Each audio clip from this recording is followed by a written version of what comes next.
La semaine dernière, le titre du message que j'ai partagé avec vous, c'était « L'humilité dans la bénédiction » ou, si vous voulez, « La bénédiction dans l'humilité ».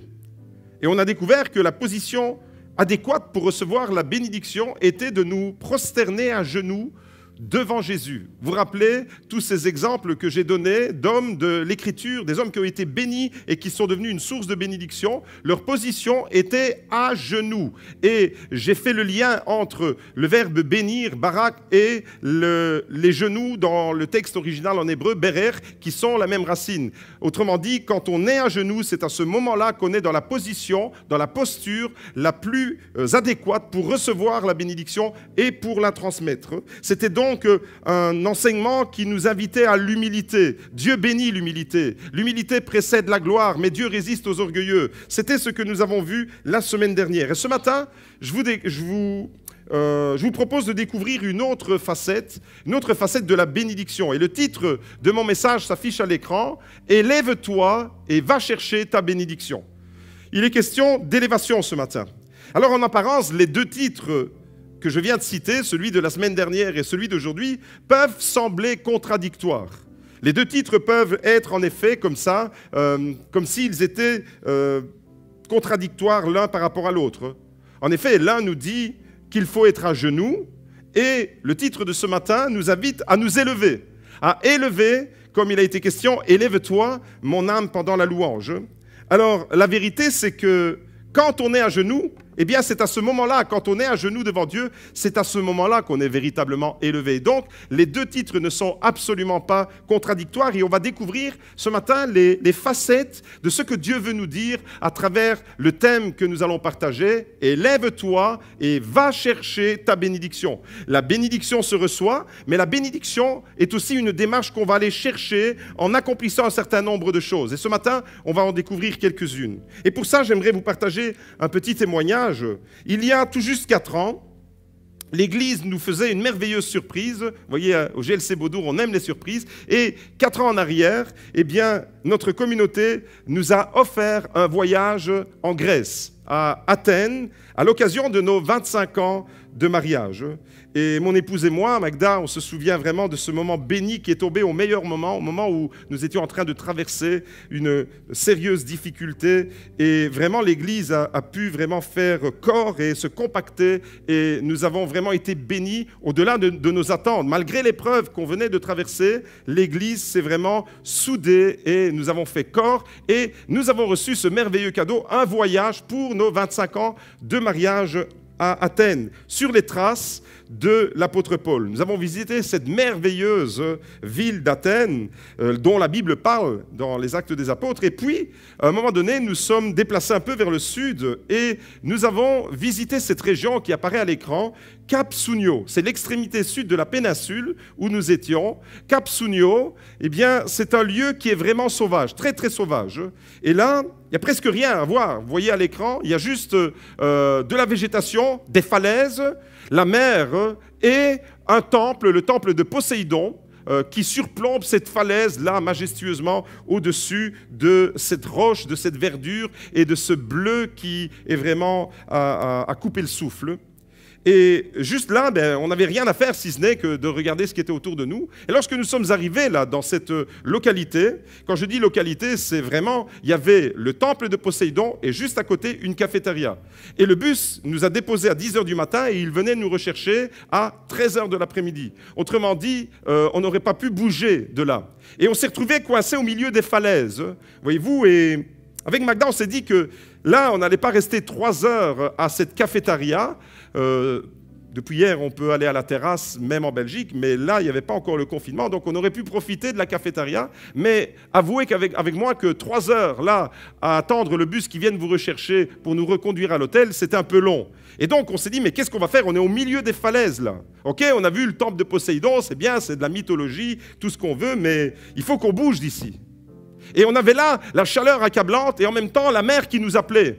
Et on se dit, ah, combien cette mer bleue, elle nous appelle. Mais comment est-ce qu'on peut y arriver? C'est une bénédiction qui n'était pas accessible du lieu où nous étions parce que nous étions au milieu des falaises. Et alors on était frustrés parce qu'on voyait la bénédiction au loin, mais on ne pouvait pas y accéder. Alors on s'est décidé avec Magda de monter un peu plus loin, un peu plus haut, dans les falaises, et de monter au point culminant de la colline. Aller au point le plus haut pour avoir une vue panoramique d'ensemble et apprécier la beauté du paysage. Et c'est en arrivant au sommet de cette colline que nous avons, au point le plus haut, que nous avons repéré une magnifique petite crique là qui était tout en bas, qu'on ne voyait pas du lieu où on était. Et cette magnifique plage était là comme préparée rien que pour nous. Alors c'était vraiment très romantique, 25 ans de mariage, l'église qui nous offre ce voyage, et on était là dans vraiment une dimension très romantique avec Magda, et on s'est retrouvés à voir au loin cette petite plage au milieu des falaises, inaccessible, d'où on était on ne la voyait pas, mais en nous élevant, on a pu voir cette bénédiction-là. Et ce petit coin de paradis-là, c'était un peu comme un cadeau que Dieu nous faisait. C'était notre bénédiction pour les 3 heures qu'on allait devoir passer là, attendre le bus qui nous ramène à l'hôtel. C'était un petit coin de paradis qui était impossible de repérer du lieu où nous étions. Si nous n'étions pas montés plus haut, nous n'aurions pas vu cette bénédiction. Et ça me donne la possibilité de vous introduire dans le tout premier point que j'aimerais partager avec vous. La première leçon que j'aimerais vous partager, c'est que plus vous êtes haut, et plus votre vision sera large. C'est parce qu'on est monté très haut qu'on a pu voir cette crique et on a pu repérer le chemin du lieu où on était, on pouvait accéder à cette plage. Plus vous êtes haut, plus votre vision sera large et plus vous aurez la possibilité de voir ce qui est invisible et d'atteindre ce qui est inatteignable, ce qui vous semble aujourd'hui inaccessible. Un peu comme cette frustration qu'on avait, on voyait la mer au loin et les falaises qui nous emprisonnaient, et peut-être que ce matin tu te dis, mais je contemple au loin la bénédiction, mais je ne peux pas y accéder. Et ce matin, c'est une invitation à nous élever, à aller au point le plus haut. Voyez-vous, dans nos vies spirituelles, c'est la même chose. Pour voir les bénédictions ici-bas, il nous faut monter spirituellement très haut. Et la hauteur du ciel, la Bible nous dit que la hauteur du ciel nous permet de voir les bénédictions sur terre. C'est la hauteur du ciel. Et il y a une bonne nouvelle pour nous ce matin, c'est que la Bible nous dit de chercher les choses d'en haut et non celles d'en bas. Plus nous sommes élevés, plus nous recherchons ce qui est élevé, plus nous recherchons ce qui est d'en haut, et plus nous allons voir de notre position les bénédictions que Dieu veut donner à nos vies, à nos familles ici-bas. On découvre ça à travers quelques textes. Colossiens, chapitre 3, verset 1. « Si donc vous êtes ressuscités avec le Christ », et je précise que la résurrection pour nous, elle a déjà eu lieu d'une certaine manière, non pas la résurrection des corps, mais nous sommes déjà passés de la mort à la vie. Et donc la Bible appelle cela déjà une première résurrection dans laquelle nous sommes. C'est pourquoi Jésus peut dire que le chrétien, l'enfant de Dieu, ne meurt plus. Si vous croyez en moi, dit Jésus, vous êtes vivant et la mort ne peut plus vous atteindre. Et voilà que l'apôtre Paul reprend cette idée que nous sommes déjà dans la vie, nous sommes déjà dans la résurrection par notre foi en Jésus. Et l'apôtre Paul va nous inviter ce matin à élever notre âme, à élever notre niveau de vie spirituelle. Si donc vous êtes ressuscités avec le Christ, cherchez les choses d'en haut, où le Christ est assis à la droite de Dieu. Pensez à ce qui est en haut et non à ce qui est sur la terre. Première invitation, cherchez les choses d'en haut, à nous élever. Éphésiens, chapitre 1, verset 3, va dans le même sens. Béni soit le Dieu et Père de notre Seigneur Jésus-Christ, qui nous a bénis de toute bénédiction spirituelle dans les lieux célestes en Christ. C'est là qu'est notre position. Et c'est depuis notre position déjà dans le ciel, nous sommes déjà assis, nous dit la Bible, en Éphésiens chapitre 2, verset 6, on découvre que nous sommes déjà assis dans les bénédictions, dans les lieux célestes. Regardez ce qu'il est écrit, Éphésiens chapitre 2, verset 6. Il nous a ressuscités ensemble et fait asseoir ensemble dans les lieux célestes en Christ Jésus. Les maris, si vous cherchez vos femmes, vous n'allez pas les trouver ici-bas parce qu'elles sont déjà assises dans le ciel avec Christ. Et les femmes, si vous cherchez votre mari, s'il a donné sa vie à Jésus, ne cherchez pas par terre, levez les yeux parce qu'il est déjà spirituellement assis dans les lieux célestes. Et donc c'est depuis ce lieu-là que nous occupons déjà spirituellement que nous pouvons voir les bénédictions. Plus nous sommes hauts et plus notre champ de vision va s'élargir. Comprenez qu'à travers ces 3 lectures qu'on vient de faire, notre position en Christ est élevée. Comprenez ça, que notre position en Christ est élevée et que dès lors, nous devons rechercher les choses qui sont élevées. Ce matin, j'aimerais parler d'un homme de Dieu en particulier qui est monté plus haut. À un moment donné, il a élevé sa vie. Et je crois qu'il y a des moments dans notre vie comme ça où on doit réaliser qu'on patauge dans les difficultés, dans les problèmes. On est toujours confronté aux mêmes difficultés, aux mêmes problèmes. Et à un moment donné, Dieu nous dit, arrête de regarder à tes problèmes en bas, monte plus haut. Monte plus haut spirituellement. On va découvrir cette histoire. Cet homme s'appelle Moïse. Vous connaissez tous Moïse. La Bible nous dit que Moïse est monté au point le plus haut pour voir la bénédiction que Dieu était en train de préparer pour lui et pour son peuple. Le peuple d'Israël. On découvre ça dans Exode 24, verset 12. L'Éternel dit à Moïse, « Monte vers moi sur la montagne et reste là. » Une invitation à monter plus haut. « Je te donnerai des tables de pierre, la Torah, la loi, et le commandement que j'ai écrit pour les enseigner. » Verset 13. Moïse se leva avec Josué, son assistant, et Moïse monta sur la montagne. Il dit aux anciens, « Attendez-nous ici jusqu'à ce que nous revenions auprès de vous. Voici qu'Aaron et Our sont avec vous. Si quelqu'un a une affaire à régler, c'est à eux qu'il s'adressera. » Moïse monta sur la montagne et la nuée couvrit la montagne. La gloire de l'Éternel couvrit le mont Sinaï. La gloire de l'Éternel demeura sur le mont Sinaï et la nuée le couvrit pendant 6 jours. Le 7e jour, l'Éternel appela Moïse du sein de la nuée. L'aspect de la gloire de Dieu était aux yeux des Israélites comme un feu dévorant au sommet de la montagne. Moïse pénétra au sein de la nuée et monta sur la montagne. Moïse fut sur la montagne 40 jours et 40 nuits. Amen. Dieu fixe des rendez-vous à la montagne. Dieu aime fixer des rendez-vous. Et vous avez remarqué dans cette lecture que dans cette montagne, l'invitation de Dieu était de monter toujours plus haut. Et puis, il y a comme un crescendo. Il y a l'invitation à monter au sommet de la montagne. Et puis, il y a l'invitation à pénétrer à l'intérieur de la nuée, là où la gloire de Dieu se manifestait sur le mont Sinaï. Et quand je dis ce matin que nous sommes invités à rechercher les choses d'en haut, c'est de cela qu'il s'agit. Il s'agit de rechercher la gloire de Dieu, la Shekinah, la Kavod, la gloire de Dieu qui va vous entourer, comme Moïse qui pénétra à l'intérieur de cette nuée et qui était couvert par la gloire de Dieu. On découvre que Dieu aime fixer des rendez-vous à ses serviteurs à la montagne. Jésus lui-même allait à la montagne. Et à peine sorti d'Égypte, le texte qu'on vient de lire en Exode 24, c'est tout de suite après la sortie d'Égypte, il y avait déjà cette invitation à monter à la montagne. Et 38 ans plus tard, il y a une autre montagne qui l'attend. Dieu attend Moïse à la montagne. Dieu t'attend ce matin à la montagne au point le plus haut, pour que tu puisses voir et contempler tes bénédictions, pour que du lieu où tu es déjà en Christ, dans les lieux célestes en Christ, tu puisses aller chercher là ces bénédictions qui sont déjà dans le ciel pour que tu les ramènes dans ta réalité, dans les combats que tu mènes, dans les problèmes que tu rencontres. Les bénédictions sont déjà là, elles sont déjà accessibles. Tu es déjà assis dans les lieux célestes en Christ. Tu es déjà dans une position de victoire. Et donc, tu vas par la foi t'approprier ces victoires pour les ramener dans le combat, dans la vallée des larmes peut-être que tu traverses en ce moment. Mon frère, ma soeur, j'aimerais te dire que Dieu a préparé une plage pour toi. Dieu a préparé une petite crique de bénédiction pour toi. Comme nous, lorsque nous étions en Grèce. Et on découvre que Moïse, au début de ce séjour dans le désert, est invité à la montagne. Et 38 ans plus tard, quand Israël était aux portes de la terre promise, prêt à entrer avec Josué dans le pays de Canaan pour conquérir la terre promise, eh bien, il est encore monté sur une autre montagne pour contempler cette fois-ci la bénédiction et la terre promise qui était destinée aux Israélites. Dieu l'invite lui-même. Et on découvre ça dans Deutéronome 32, verset 48.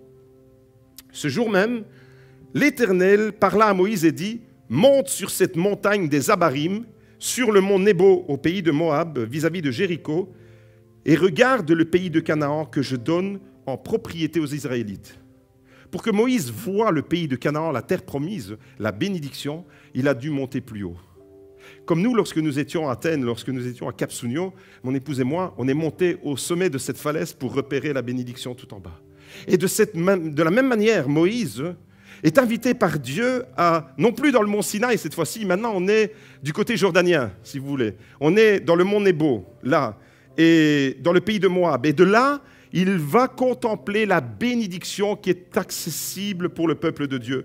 Et j'aimerais vous dire ce matin, Élève ta relation avec ton Dieu. C'est le thème que j'aimerais développer avec vous. Élève ta relation avec ton Dieu. Au début du désert et à la fin du désert, il y a la montagne. Et Moïse est monté pour aller chercher ces bénédictions-là. Mes amis, j'aimerais vous dire ce matin, si tu prends de la hauteur dans ta vie, si tu prends de l'élévation, toi aussi tu verras ta bénédiction. Peut-être qu'en ce moment tu ne la vois pas, peut-être que tu te dis, mais c'est tellement compliqué ma vie, mon existence que je mène, tous les combats, toutes les oppositions, toutes les luttes, je suis confronté à plein d'oppositions, je ne vois pas la bénédiction dont le pasteur parle. Ça fait maintenant plusieurs semaines qu'on s'entretient de la bénédiction et peut-être que dans votre cœur, il y a encore ce sentiment étrange que vous avez peut-être le sentiment de dire, mais j'aimerais tellement être béni, mais je ne la vois pas concrètement dans ma vie. Alors ce message, il est vraiment pour vous ce matin. J'aimerais vous dire ce matin, élève ta relation avec ton Dieu, monte plus haut. Qu'est-ce que ça veut dire concrètement, monter plus haut dans notre relation avec Dieu? Monter plus haut, c'est nous approcher de Dieu, davantage. Lorsque tu es dans les difficultés, si tu regardes toujours à tes problèmes, tu ne verras que tes problèmes. Mais Dieu nous invite ce matin à un détachement émotionnel. Et j'ai remarqué ça dans la vie de beaucoup de personnes, que lorsque les problèmes sont régulièrement devant leurs yeux, ils ne voient plus que les problèmes, ils ne voient plus la solution et ils ne voient même plus la présence de Dieu. Monter plus haut, c'est ça, s'approcher de Dieu, être imprégné de sa présence, être environné de la gloire, la Shekinah, la gloire de Dieu, comme la gloire de Dieu qui a environné Moïse, dans laquelle il est entré, la nuée. Élever ton niveau, c'est rechercher sa pensée. Dans tes problèmes, comment est-ce que tu affrontes tes problèmes? Avec tes pensées, avec ton éducation, avec ce qu'on t'a inculqué depuis ton plus jeune âge, ou en recherchant la pensée de Dieu la plus profonde? Des fois, la pensée de Dieu, ce n'est pas celle qui naturellement nous vient la première, qui monte la première. Parce que naturellement, on a envie devant un problème de se faire justice soi-même ou de se venger ou de ne pas pardonner. Chercher la pensée de Dieu, élever notre niveau, c'est entrer dans toutes ces valeurs du royaume de Dieu. Et aller vraiment les chercher, ces valeurs-là, pour qu'elles deviennent des principes avec lesquels on va pouvoir gouverner notre vie. C'est ça la définition de l'homme sage selon la Bible. L'homme sage, c'est pas le grand barbu assis avec une longue robe, avec une barbe jusque par terre. C'est pas ça. L'homme sage, c'est l'homme qui sait aller chercher les principes du royaume de Dieu et les appliquer dans sa vie de tous les jours. Ça, c'est l'homme sage, c'est la femme sage. Monter plus haut, c'est vraiment s'approcher de Dieu, c'est vraiment chercher sa pensée, c'est chercher sa communion, être imprégné de sa présence et voir les bénédictions qu'il a déjà préparées pour nous. Moïse est monté plus haut, Moïse est allé chercher les choses d'en haut, comme l'apôtre Paul le dira des siècles plus tard. Chercher les choses d'en haut et non celles d'en bas. Les amis, écoutez bien ceci. Des fois, notre horizon peut sembler fermé. Des fois, nous ne voyons pas le bout de l'épreuve et nous sommes là, nous galérons et nous faisons peut-être du surplace. Et on a l'impression de tourner en rond dans nos problèmes. On entend parler de bénédiction. On aimerait tellement vraiment être touché par cette bénédiction. Nous chantons la bénédiction. Peut-être qu'on est là et on chante. Mais on entend le pasteur qui nous propose une série de messages depuis plusieurs dimanches maintenant sur la bénédiction. On entend tout ça. On lit la bénédiction dans la Bible. On chante la bénédiction. Le pasteur prêche sur la bénédiction. Mais nous pouvons encore avoir le sentiment de ne pas être réellement dedans. Alors si c'est ton cas, mon frère, ma sœur, ce matin, j'aimerais t'inviter de la part de Dieu à monter plus haut, à élever ta relation avec ton Dieu. Élève ta relation avec ton Dieu, monte plus haut, non seulement pour voir les bénédictions comme nous, parce que nous sommes montés sur cette falaise, nous avons vu la petite crique, d'où on était, on ne pouvait pas la voir, comme Moïse qui est monté sur le mont Nebo et qui a vu la terre promise. Non seulement pour voir ta bénédiction, il est important de monter plus haut, non seulement pour voir la bénédiction, mais aussi pour passer au-dessus de nos épreuves, pour traverser nos difficultés. L'élévation qu'on va aller chercher dans notre relation personnelle avec Dieu va nous donner la force de pouvoir affronter les difficultés et les traverser. Peut-être que tu rencontres des difficultés dans ton mariage en ce moment. Élève ta relation avec ton Dieu et tu sauveras ton mariage. Tu as peut-être de l'embrouille avec ta femme, avec ton mari. Vous ne vous entendez plus. Il y a des chamailleries, il y a comme une distance qui s'installe. Et des fois, c'est mieux de se chamailler que de ne plus se parler. Et il peut y avoir comme ça silence radio pendant plusieurs jours. Ça, c'est mauvais signe.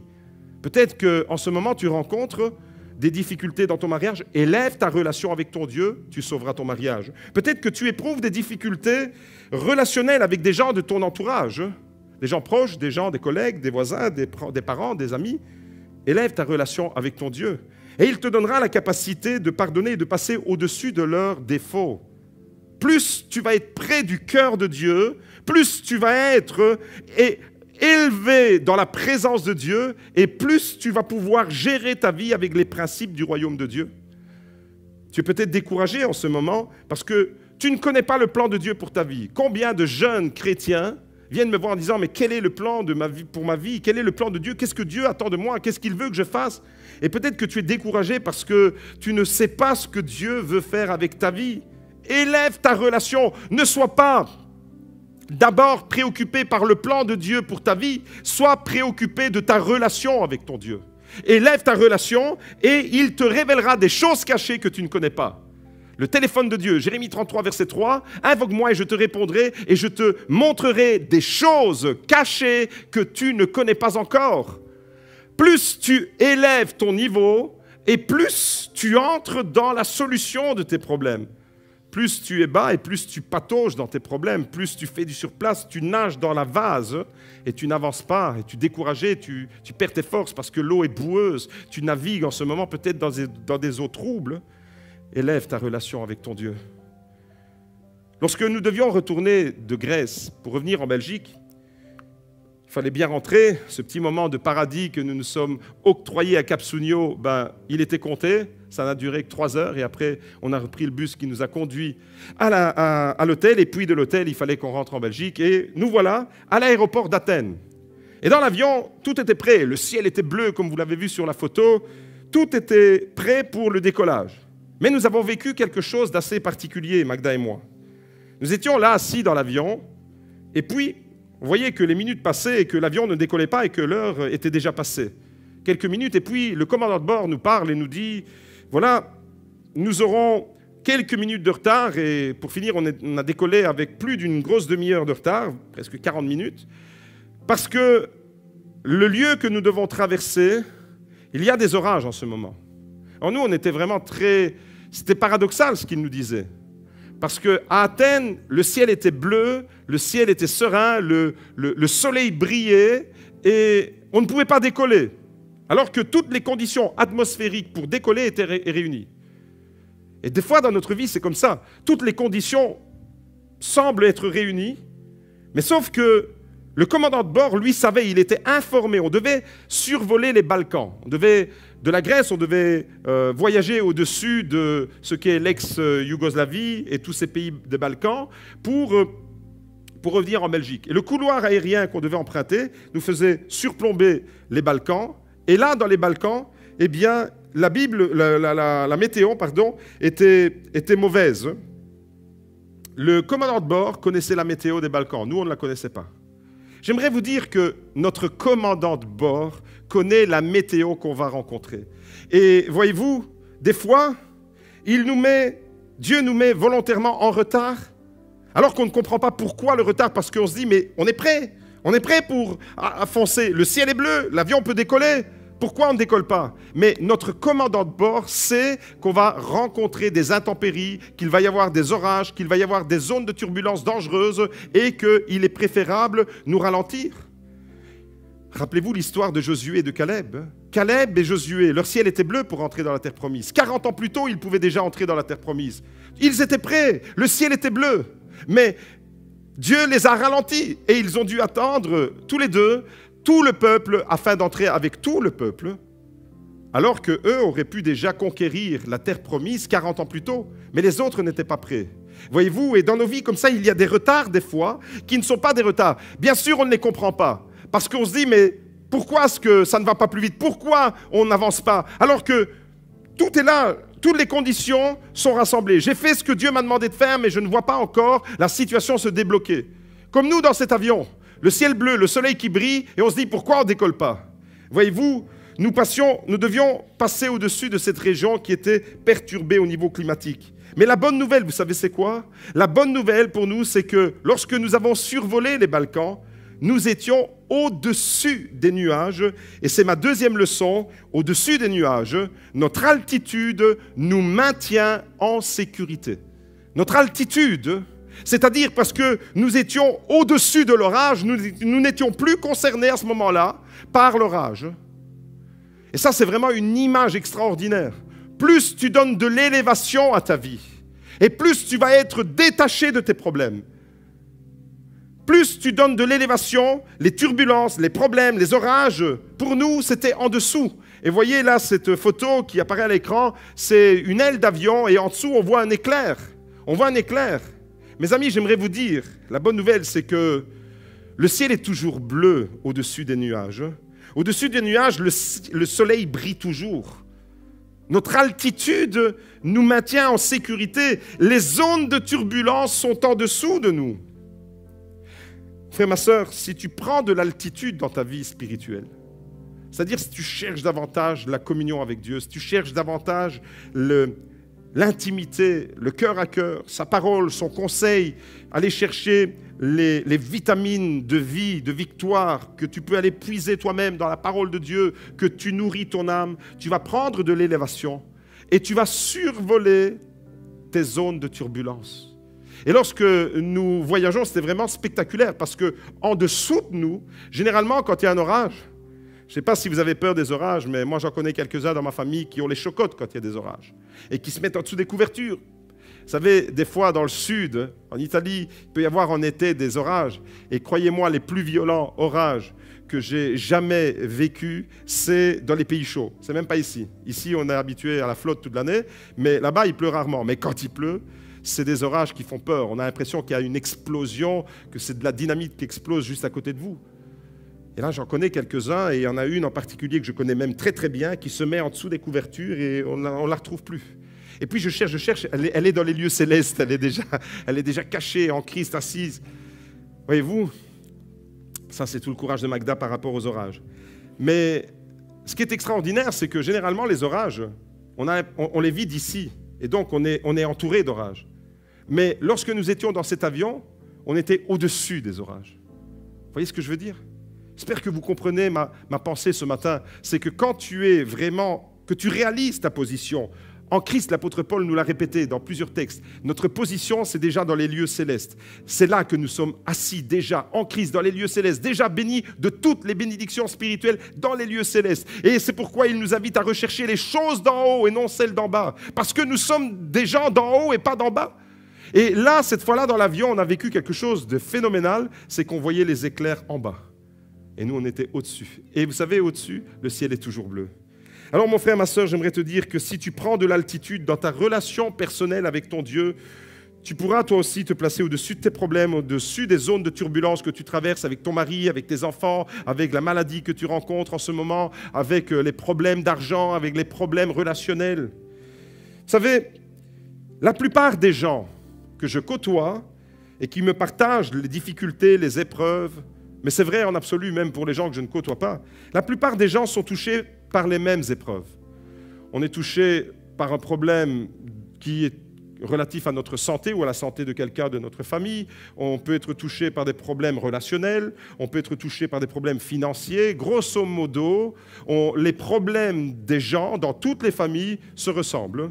Et on peut vraiment en déduire que la plupart des gens sont touchés par les mêmes problèmes. Tous, nous traversons le même type d'épreuves. Il n'y a pas des épreuves autres. C'est la même nature des épreuves. C'est le découragement avec peut-être un ado qui est rebelle, etc. C'est ce genre de difficultés qu'en tant qu'être humain, nous sommes appelés à affronter. Mais j'ai remarqué une grande différence parmi toutes les personnes que je côtoie, qui sont confrontées aux mêmes difficultés. J'ai remarqué cette grande différence entre ceux qui voient leurs problèmes constamment et qui sont toujours en train de ressasser le problème, toujours devant le problème, toujours dans la zone de turbulence, toujours avec des orages, toujours en train de ressasser le passé, toujours en train d'être là et d'être aigris à cause de la zone de turbulence. J'ai remarqué une grande différence entre ces gens-là et ceux qui prennent de l'élévation, du détachement, si vous voulez, et qui sont au-dessus de leurs problèmes parce qu'ils recherchent les choses d'en haut. J'ai vraiment, dans mon vécu en tant que pasteur, constaté à plein de reprises que des fois, Je peux avoir un entretien pastoral avec 2 personnes qui se suivent, qui vivent pratiquement le même problème, et les 2 personnes le vivent totalement de façon différente. L'une est dans la lamentation, l'autre, elle est toujours en train de ressasser, de broyer les histoires, en train de remettre de la faute sur l'un, sur l'autre, sur sa femme, sur son fils, sur son frère, sur son cousin, sur le pasteur, sur ceci ou sur cela. Et puis l'autre dit, ok, il y a ce problème-là, je ne le minimise pas, l'orage, il existe, il est bien là, je le vois, mais je veux le vivre, je veux traverser ce moment-là de ma vie, je veux le traverser de ma position élevée que j'ai en Christ. Et je vous assure que quand vous êtes dans cette position-là, ces versets-là, vous les avez tous lus. On connaît tous Éphésiens chapitre 1, Éphésiens chapitre 2, Colossiens chapitre 3, les 3 textes de base que j'ai lus tout à l'heure, on les connaît tous. C'est des textes qui sont très faciles. Recherchez les choses d'en haut et non celles d'en bas. Vous retenez, on est assis dans les lieux célestes, vous retenez, c'est facile à retenir. La théorie, elle est facile à retenir. Mais c'est dans la pratique de tous les jours qu'on doit réaliser combien notre position en Christ est un avantage pour nous sur nos problèmes. Vous comprenez? Premièrement, quand on est dans la situation élevée, on voit la bénédiction, celle qu'on ne voit pas actuellement. Si vous voulez, je vais le dire autrement. C'est que quand on monte dans les lieux élevés, eh bien, on voit le monde spirituel qu'on ne voit pas quand on est dans le monde terrestre préoccupé par les choses de la terre. Deuxièmement, quand on donne de l'élévation à notre vie, eh bien, on est en sécurité parce qu'on est au-dessus des zones de turbulence. En ce moment, tu es peut-être célibataire et tu vois ton célibat qui te peine et qui est là devant toi et qui te fait souffrir. Et tu ne vois pas arriver la fille ou le garçon que Dieu t'a réservé. Élève ta relation avec ton Dieu. Pendant ce moment-là que tu traverses, élève ta relation avec ton Dieu. Élève ta relation. Continue de prendre de la hauteur avec ton Dieu. Ce moment où tu attends que Dieu débloque la situation, que le soleil commence à briller sur ta vie. Ce moment d'attente, c'est le moment qui correspond au moment d'attente quand nous étions dans l'avion à Athènes. Dieu ne te fait pas décoller, peut-être dans certains domaines de ta vie, maintenant, pour t'éviter d'aller tout droit dans la tempête. Pendant ce temps-là, pendant ce temps où tu es frustré, continue à élever ta relation avec ton Dieu. Cherche la face de Dieu. Élève ton âme. Va chercher la présence de Dieu. Va chercher la pensée de Dieu. Va chercher son amour à lui. Parce que c'est ça qui va te permettre de traverser les moments les plus difficiles et les plus sombres de ta vie. Voyez-vous, dans la vie, on sera toujours confronté à 2 forces d'attraction opposées, comme des aimants. Vous savez, il y a des forces d'attraction qui s'opposent. Il y a une force qui vous tirera toujours vers le bas, qui sera une source de découragement pour vous, qui vous ramènera aux choses d'en bas, aux choses de par terre. Et puis, il y a une force qui vous élèvera, qui vous tirera vers le haut. Par exemple, le découragement nous tire vers le bas. Les disputes, les querelles nous tirent vers le bas. Le manque de pardon nous tire vers le bas. L'orgueil qu'on peut avoir nous tire vers le bas. Le manque de prière nous tire vers le bas. Le manque de soumission à Dieu nous tire vers le bas. L'esprit de jugement et de critique sur les autres nous tire vers le bas. Comprenez pourquoi l'apôtre Paul nous dit alors ne recherche pas les choses d'en bas, parce que ça, voilà, tout ce qui est en bas, c'est ça. C'est le manque de pardon, le manque d'amour, la critique, le jugement sur les autres, les disputes, l'orgueil, tout ça, c'est ce qui est en bas. Par contre, l'amour, la paix, le pardon, la solidarité, l'aide mutuelle, toutes ces choses nous élèvent parce que ce sont des valeurs, les valeurs du royaume de Dieu. Et voilà pourquoi l'apôtre Paul disait « Cherchez les choses d'en haut ». Colossiens chapitre 3, verset 1. « Cherchez les choses d'en haut ». Vous êtes ressuscités avec le Christ. Cherchez les choses d'en haut où le Christ est assis à la droite de Dieu. Pensez à ce qui est en haut et non à ce qui est en bas. Cherchez les choses d'en haut, c'est chercher le royaume de Dieu et sa justice. Jésus nous invite aussi dans le sermon sur la montagne à nous détacher de certaines choses. Il dit, vous vous inquiétez pour plein de choses, pour de quoi seront nos vêtus, qu'est-ce que nous allons manger. Les gens sont préoccupés. Vous savez le mot préoccupé, ce qu'il veut dire? C'est être occupé à l'avance. Préoccupé. Tu n'es pas déjà dans les problèmes, mais tu anticipes les problèmes comme si tu étais déjà dans les problèmes et tu as gangréné ton esprit parce que tu t'es mis dans les problèmes alors que les problèmes ne vont peut-être jamais arriver. Et Jésus nous invite à nous détacher de tout ça. Ne vous inquiétez de rien. La seule chose Jésus nous dit là, c'est la clé de ce passage dans la Bible. Vous savez, dans les chapitres de la Bible, il y a chaque fois des clés spirituelles. Quand vous les comprenez, quand l'Esprit de Dieu vous conduit vers ces clés-là, c'est des clés qui permettent d'ouvrir des verrous, des situations qui sont cadenassées. Et la clé que Jésus nous donne dans le Sermon sur la montagne, c'est le verset Matthieu, chapitre 6, verset 33, où il nous dit « Cherchez d'abord le royaume de Dieu et sa justice, et vous connaissez la suite, et tout le reste vous sera donné. » Quand tu cherches les choses d'en haut, tu cherches les valeurs du royaume de Dieu. Tu vis avec les valeurs du royaume de Dieu. Tu vis avec des valeurs nobles, élevées, et en même temps, tu as élevé la qualité de ta vie. En tant qu'enfant de Dieu, nous devons chercher les choses de qualité qui nous élèvent. Et voilà ce qui nous élève. Vous comprenez pourquoi j'ai dit au début de ce message que quand on est à genoux au pied de Jésus, c'est à ce moment-là qu'on est au point le plus haut. Parce que quand on est à genoux au pied de Jésus, on est déjà dans les lieux célestes. Alléluia. Waouh. Vous saisissez? À genoux, dans une position d'humilité, au pied de Jésus, mais vous êtes déjà assis dans les lieux célestes en Christ, donc vous êtes déjà élevé. Voilà pourquoi les deux titres de la semaine dernière et de ce dimanche ne sont pas contradictoires et en opposition, mais qu'ils se complètent. Mon frère, ma soeur, j'aimerais te dire, si tu es blessé, tu as peut-être été déçu d'une relation, tu es déçu d'un frère, d'une sœur, tu es déçu du pasteur, tu es déçu d'un diacre, d'un ancien. Ne fonce pas tête baissée dans la vallée des combats et des disputes. Ne te précipite pas dans la vallée du jugement et de la critique. Tu ne connais pas les situations. Fais une chose. Élève ta relation avec ton Dieu. Donne de l'élévation à ton âme. Passe du temps avec ton Dieu. Troisième et dernière leçon que je vous partage ce matin. L'élévation illumine ta vie. Quand tu es dans l'élévation, ta vie est illuminée. Autrement dit, quand tu es dans les bas-fonds, tu es dans les ténèbres. D'ailleurs, l'expression même en français, quand je dis bas-fond, ça évoque quoi pour vous? Quand on dit bas-fond, on est dans les bas-fonds. C'est quelque chose d'obscur, c'est quelque chose de ténébreux. Tandis que quand on est dans les choses élevées, on est dans les choses lumineuses. Eh bien, quand tu recherches les choses élevées du royaume de Dieu, tu es illuminé. L'élévation va illuminer ta vie. Tu vas vivre vraiment dans la lumière. Vous savez, Jésus a dit, je suis la lumière du monde. Celui qui me suit ne marchera pas dans les ténèbres, mais il aura la lumière de la vie. Quand tu marches avec Jésus, tu es au-dessus des problèmes, tu es au-dessus des zones de turbulence, tu peux les traverser en toute sécurité et en même temps, tu es dans la lumière resplendissante. Vous êtes la lumière du monde parce que je suis la lumière qui brille en vous. Voilà le message de Jésus pour nous. L'élévation illumine ta vie. Lorsque Moïse est monté sur la montagne du Sinaï, le texte qu'on a lu tout à l'heure, la Bible précise que Moïse a été béni. Il était rayonnant, resplendissant. Il était enveloppé de la nuée parce qu'il était dans la présence de Dieu. Mon frère, ma sœur, en tant qu'enfant de Dieu, entends bien ceci, c'est que si tu marches avec Jésus, si tu suis Jésus, lui qui est la lumière du monde, t'assure que tu ne seras jamais dans les ténèbres. Autrement dit, tu ne seras jamais dans les bas-fonds, tu seras dans les lieux élevés. Exode 34, verset 29, on découvre ce texte de l'intimité que Moïse a pu vivre avec Dieu sur la montagne, au sommet de la montagne, le mont Sinaï. Regardez ce qu'il est écrit, Exode 34, verset 29.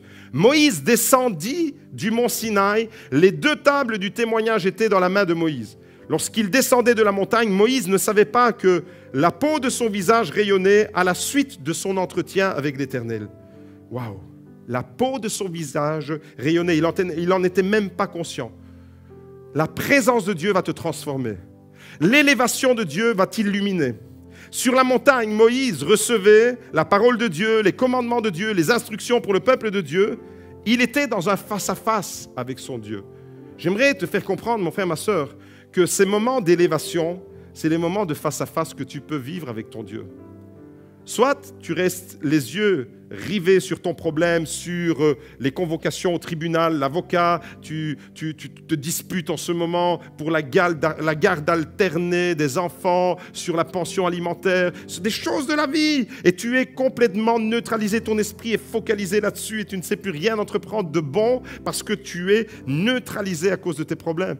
Là, tu es vraiment préoccupé par les choses d'en bas. Mais Jésus t'invite ce matin à élever ton niveau et à être resplendissant. Et quand tu es dans ce moment de face-à-face avec ton Dieu, oui, les problèmes sont là. Mais Moïse était dans ce face-à-face avec son Dieu et il était transpercé, il était bouleversé, il était impacté par la présence de Dieu. Moïse était dans la lumière et la lumière était en lui. Saisissez l'importance de la relation avec Dieu. Vous savez, des fois, on entend les chrétiens crier les slogans. Nous n'avons pas de religion, nous avons une relation. Mais vis-la, ta relation. Ta relation, tu dois la vivre vraiment. Ta relation, c'est dans les moments de turbulence que tu dois être resplendissant. C'est quand tu traverses des zones où tu te sens déstabilisé que tu te dis « Oh, je prends de l'élévation avec mon Dieu. Je survole mes problèmes. Les éclairs, les tonnerres sont en dessous de moi parce que je suis en Christ. » Ta relation, elle doit transformer ta vie. Et c'est tellement vrai que ton visage en est imprégné. Tu traverses des moments de souffrance, de douleur, de difficulté, mais la présence de Dieu dans les lieux élevés transforme ton regard. On voit la lumière dans tes yeux, malgré l'épreuve que tu traverses. Pourquoi? Comment ça se fait? C'est injustifiable, on ne sait pas. Humainement, c'est irrationnel. Tu traverses des moments de douleur, de souffrance intense, et tu as la lumière de Jésus dans tes yeux. Pourquoi? Parce que tu es dans les positions élevées. Pendant 1 an, on a vu la souffrance de notre fils Gianni sur ce lit à la maison. On voyait dans ses yeux la lumière de Jésus. La souffrance, elle était percevable, elle était là, tangible. On pouvait la toucher avec les mains, la souffrance. Mais en même temps, on pouvait voir la paix et la lumière de Jésus dans le regard. Mes amis, j'aimerais vous dire que Moïse était là, sur cette montagne, transfiguré. Son visage était complètement resplendissant parce que la présence de Dieu transforme ta vie. Mais au même moment, en bas dans la vallée, dans les choses de ce bas monde, le peuple était dans la confusion. Au même instant, Moïse était sur la montagne, transfiguré, son visage illuminé, et dans le même instant, le peuple était là dans la vallée, dans la confusion, dans le jugement, dans la critique. Moïse tarde à venir, qu'est-ce qu'il fait? Le serviteur de Dieu, il ne répond pas à mes appels. Moïse, j'ai t'envoyé un SMS, tu n'as pas répondu. Pasteur, je t'ai écrit sur Messenger, tu n'as pas répondu. Et pendant 40 jours et 40 nuits, Moïse, plus de signe de vie. Le peuple était dans le jugement, dans la critique. Il ne savait pas ce que Moïse était en train de vivre, ce moment extraordinaire de face à face avec son Dieu qui a bouleversé non seulement sa vie, mais le reste pour le peuple. Et le peuple en bas était dans la vallée, dans le jugement, dans la critique, dans l'idolâtrie même. Ce Moïse qui nous a fait sortir d'Égypte, maintenant, qu'est-ce qu'il est devenu? On ne sait pas, il ne répond plus à nos messages. Je lui ai envoyé un email, il n'a pas répondu. Je lui ai téléphoné, il n'a pas décroché.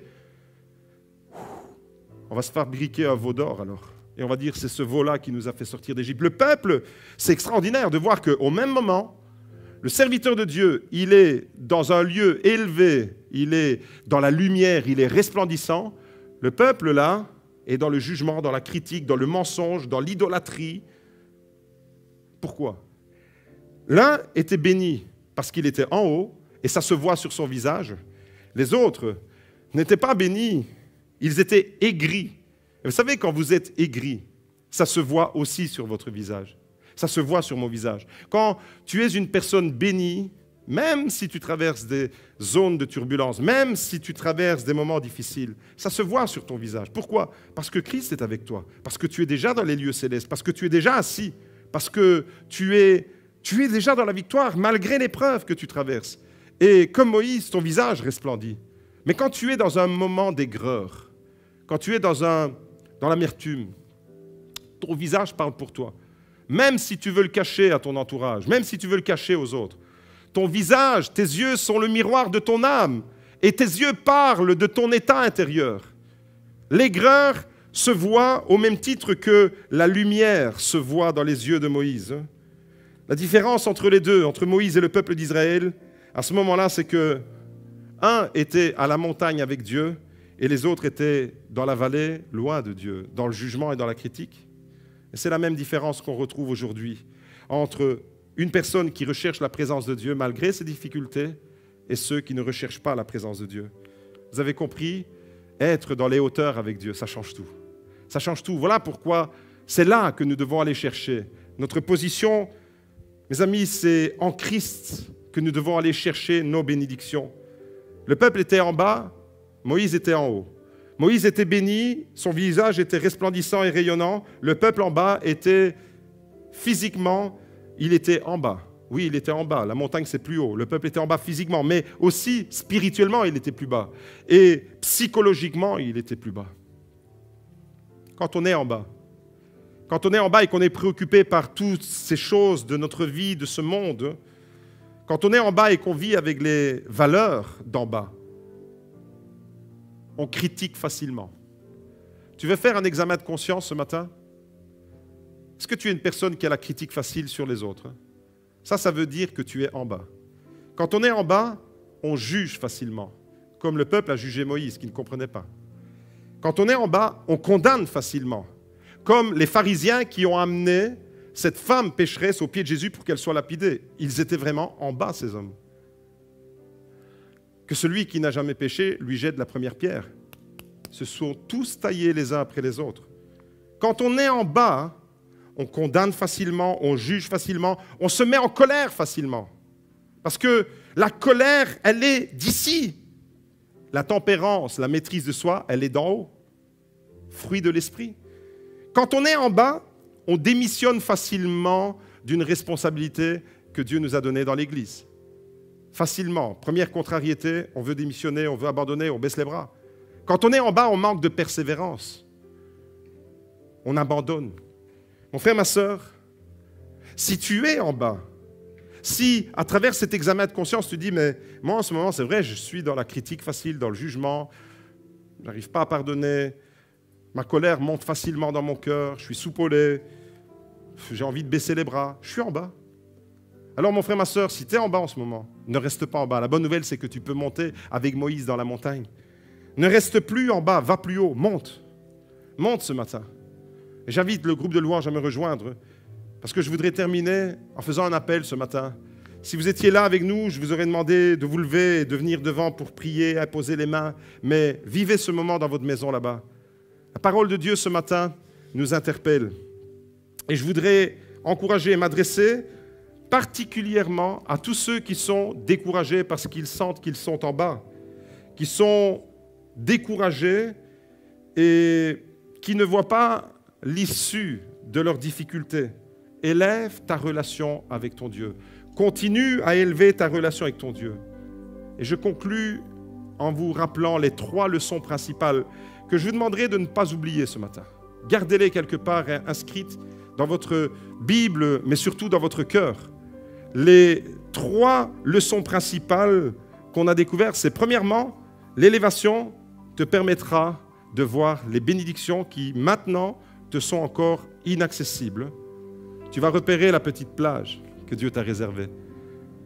Dieu t'a réservé là une petite plage pour toi. Élève-toi. Ton élévation te permettra de voir ces bénédictions-là. Ton élévation, deuxièmement, te maintient en sécurité au-dessus des zones de turbulence. Et troisièmement, ton élévation va illuminer ta vie. Tu vas être resplendissant comme Moïse. Alors, mon frère, ma sœur, tu es en bas spirituellement, moralement, émotionnellement, financièrement peut-être. Si tu es en bas dans ton moral, sache ce matin qu'il y a une plage de bénédiction que Dieu a préparée spécialement pour toi. Comme cette petite crique qu'on a repérée avec Magda, et avec nous deux amoureux sur une plage. C'est romantique, non? Eh bien, c'est là que Dieu vous fixe rendez-vous. Sur une petite plage, là, au milieu de toutes ces falaises qui représentent les difficultés, les forces de contrariété, là, les falaises qui vous impressionnent, une petite crique dans laquelle vous pouvez aller vous trouver une petite place, et puis de cette crique, vous pouvez nager dans cette eau de l'amour de Dieu. Et j'aimerais vous dire ce matin que si tu es en bas, eh bien, il y a une plage de bénédiction que Dieu a préparée pour toi. Mais pour que tu puisses la voir, tu dois monter plus haut. Oui, Dieu a préparé une plage de bénédiction pour toi, pour ton couple, pour ta famille, pour notre Église. Il y a des plages de bénédiction. Mais pour les voir, ces plages de bénédiction, vous l'avez compris, il nous faut monter au point le plus haut pour la repérer. Alors l'appel, il est lancé ce matin. L'appel, il est lancé dans vos maisons, là où vous êtes. Il est lancé à tous ceux qui désirent élever leur relation avec Dieu. Si ce matin tu veux élever ta relation avec Dieu, réponds Amen à ce message. Mets-toi à genoux dans la pièce où tu te trouves et dis à Dieu, Seigneur, je ne veux plus être attiré par les choses de ce monde qui me préoccupent, qui remplissent mon esprit, par toutes sortes de choses qui me polluent. Mais je veux élever le niveau de ma vie spirituelle. Je veux aller chercher ta présence là. Si tu es touché par ce message ce matin, eh bien, j'aimerais te dire, demande à Dieu qu'il puisse élever élever la qualité de ta vie. Prie avec moi, prions ensemble ce matin. Écris peut-être sur le chat, là où tu es, avec ton ordinateur, écris ta prière sur le chat. Dis Amen, je veux élever ma vie, je veux atteindre les lieux élevés. Je suis déjà en Christ, là, je dois rechercher ces choses-là. Je voudrais vraiment m'adresser à vous ce matin. Découragé, peut-être, oui, mais continue à rechercher sans te lasser ces lieux élevés de la présence de Dieu. Et nous voulons, Seigneur, maintenant te dire, agis sur ta parole. Ta parole a été prêchée, ta parole a été enseignée. Agis sur ta parole. Seigneur, dans la vie de mes frères et de mes sœurs, il y a des situations qui ont tendance à nous ramener toujours vers le bas. Tu es préoccupé pour ta fille, tu es préoccupé pour ton fils, tu es préoccupé pour ton travail, tu es préoccupé pour tes relations, tu es préoccupé parce que tu es convoqué à la police, tu es préoccupé parce que tu es convoqué au tribunal, tu es préoccupé par la somme de tes factures, tu ne sais plus comment faire, tu es préoccupé par toutes ces choses. Cherche la présence de Dieu, continue à élever ta relation avec Dieu et de là, tu verras la solution. Au-dessus de tes problèmes, au-dessus de tes zones de turbulence, le ciel est bleu. Mon frère, ma sœur, reçois cette parole dans ton cœur ce matin comme un encouragement de la part du Dieu qui règne. Et tu es avec lui dans les lieux célestes. Alors ce matin, nous voulons, oui, tourner les yeux vers toi et le proclamer. C'est avec ces paroles que nous allons terminer le culte et entrer dans une nouvelle semaine avec la victoire de Jésus. Un chant s'élève, Seigneur. Alléluia!